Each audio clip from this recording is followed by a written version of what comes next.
જો ભાઈ આપણે ઉની માત્રા શીખીએ બરાબર આપણે એકમ 6 અજબનગર એની અંદર બે માત્રાઓ શીખવાની કેટલી માત્રા શીખવાની ભાઈ હવે એમાં જો ભાઈ ભાષાની અંદર શું કહેવાય ખબર છે દીર્ઘ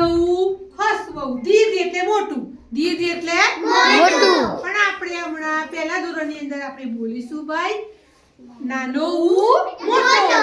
બોલો તો ભાઈ આ કયો ઉ છે નાનો અને આ નાનો ભાઈ હવે તમને ખબર પડી ગઈ કે મોટો ઉ અને નાનો ઉ મોટો ઉ અને નાનો ઉ હવે મોટો ઉ અને નાનો ઉ હવે અહીંયા જુઓ ચલો ભાઈ આ કયો ઉ છે મોટો હવે મોટા ઉની માત્રા કઈ રીતે લખશે અહીંયા શબ્દો લખ્યા છે બેટા વાંચતો મૂળા હા પછી કપૂર હવે અહીંયા જુઓ કે ભાઈ આપણે મોટા ઉની માત્રા લગાવી હોત તો કઈ રીતે થશે અહીંયા જુઓ આપણે લખવું છે અને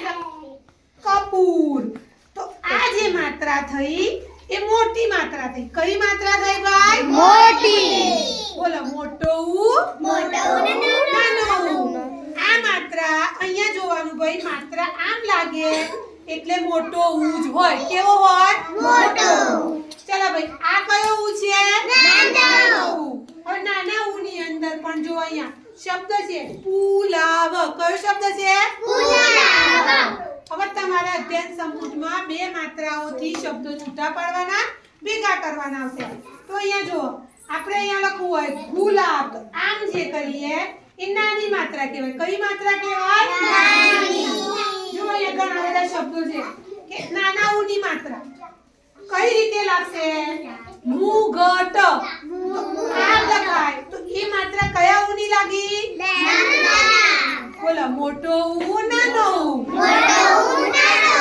નાના ઉની માત્રા જો ભાઈ આપણે બોલીશું નાના ઉની માત્રા